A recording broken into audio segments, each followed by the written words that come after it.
I want you to ponder a question for a moment. You're at your warehouse at work, and a truck of product comes to your workplace. Standing on the ground, the driver of the truck opens the back, and you see the pallets that you need, that you ordered. How are you going to get them out? You're not going to be able to physically carry them out on your own. Best way to get them out without hurting yourself is to use a heavy machine known as a forklift. Today we're going to talk about how you can utilize a forklift in your own warehouse and the safety protocol that comes with it. But in order to understand a forklift and what it does, let's talk about the basics for a moment.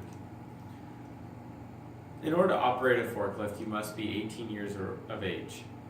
Just like any other adult, you need to have that maturity, and you also need to be certified to drive a forklift. At the age of 18, you're more than capable of doing so. A forklift is steered from the front, but its rear axles are what control it to go left or right. Unlike a car that uses the front, a forklift is controlled from the rear. Remember that as you are steering the vehicle, or as you're steering the forklift left or right, because your turns are going to be a lot different, a lot more sharp than they are in a car. A forklift has 2 to 3 levers that will control the forks. These levers will either allow it to go up or down, tilt back or forward, or go left and right. These levers are located right next to the steering column, and we'll go over that in just a second. A forklift can either be operated by gas or by propane. Gas uses unleaded gasoline found at your local gas station, while propane you need to buy from a grocery store or from a distributor nearby. Lastly, a forklift is either going to be an automatic or manual. Today we're going to talk about the Toyota X200, which is a manual forklift operated by gas. This diagram here shows what the Toyota X200 looks like. It is steered from the rear, its forks are in the front, followed by a carriage that kind of rests the product gently there. So as you're reaching in the back of that truck with your forklift to unload that product, you will lift up the forks using the lever located by the cab, and using the lever, the lift chain will go up. You'll drive forward, lift it up a little bit more using the lever, tilt it back using the lever next to it, put it in reverse, and allow the product to get off the truck and then drop it gently to the ground. Sounds easy enough, right? Well, you'd be mistaken if you were to understand that there have been some accidents along the way. We'd like to really focus on just the safety protocols that need to happen with when operating a forklift. There's a lot of injuries that can happen if you use the forklift incorrectly, and incorrect usage often leads to even worse things. In a 2015 report filed and researched by OSHA, there was found to be 11 workplace deaths in the warehouse. Out of those 11, 5 of them were caused by improper forklift usage. In fact, 5.5 workers out of 100 full-time workers are hurt by a forklift each year. Doesn't sound like much, but that number can increasingly grow if we don't learn how to use a forklift correctly. The most common kind of accident in a forklift is the forklift overturning.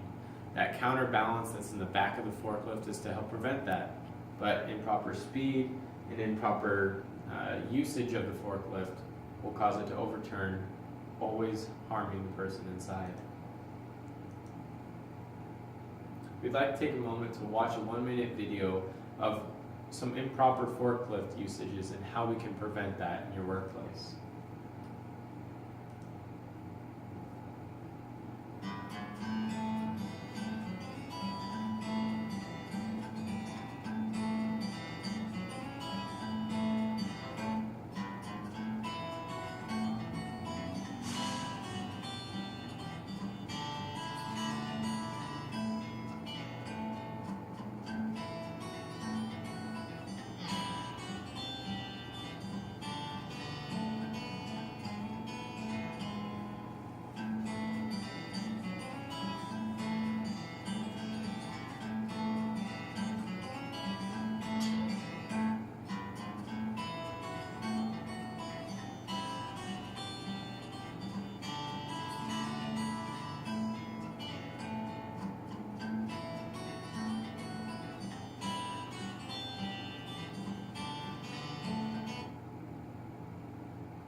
Some of these forklift fails, as they were called in that video, seem pretty funny, right?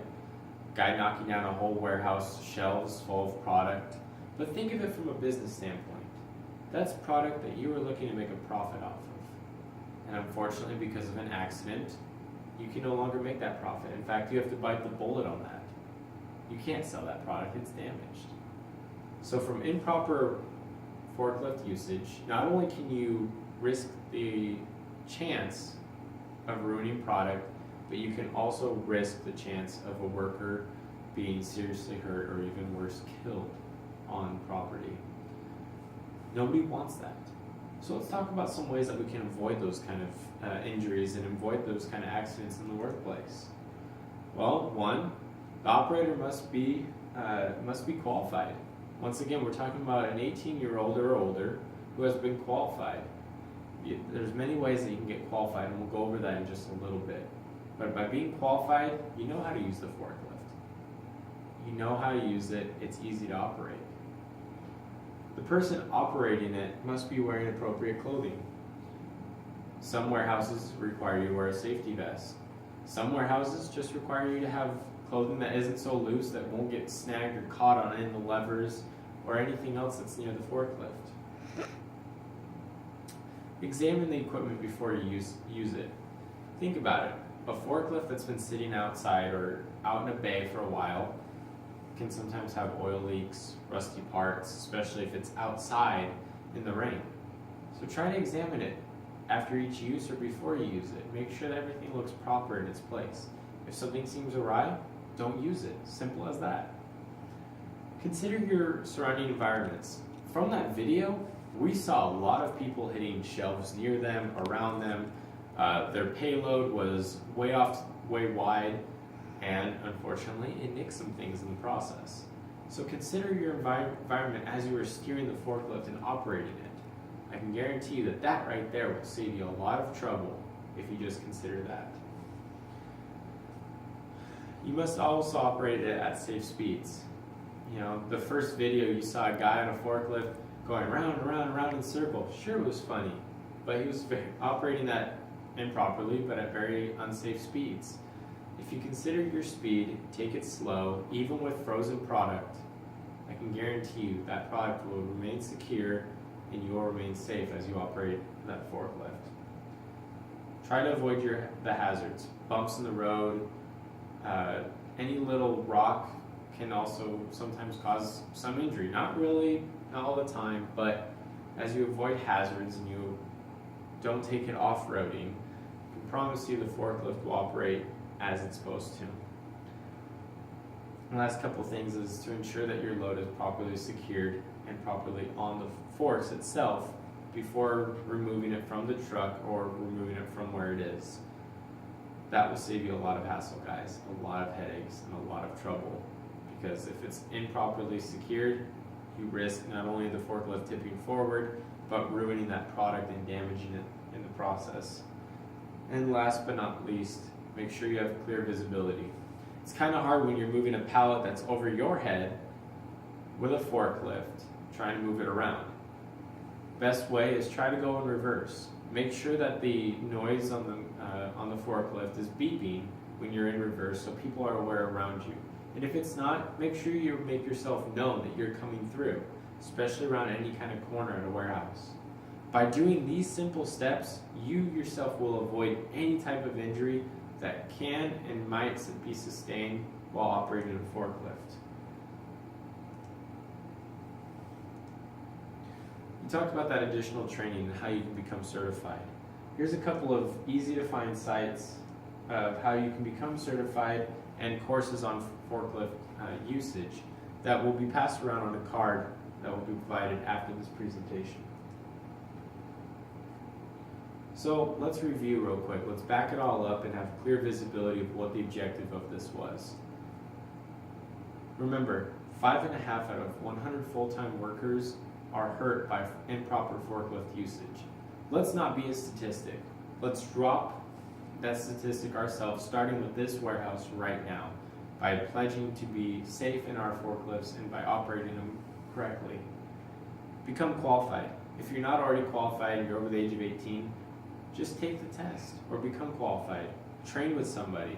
I can promise you that not only will you be able to help your superiors and help one another by being qualified, but you will be more of an asset to the company that you work for.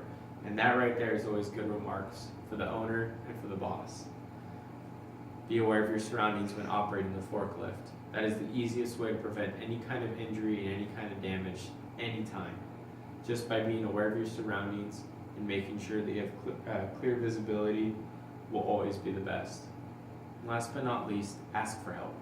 If you need help either driving the forklift, operating it, or securing a load, don't be afraid to shout out and ask a coworker to help.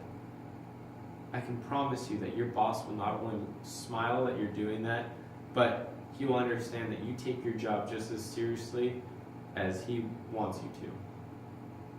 By doing these simple things, I can promise you that there will be less injury in the warehouse, in the workplace, while operating a forklift. And we will not become a statistic. We will actually help decrease the number. And as you move on from job to job that involve using a forklift, you can become a leader and somebody that is also there to help with forklift safety. I just want to thank you for your time, and I hope you guys have a great day. Thank you.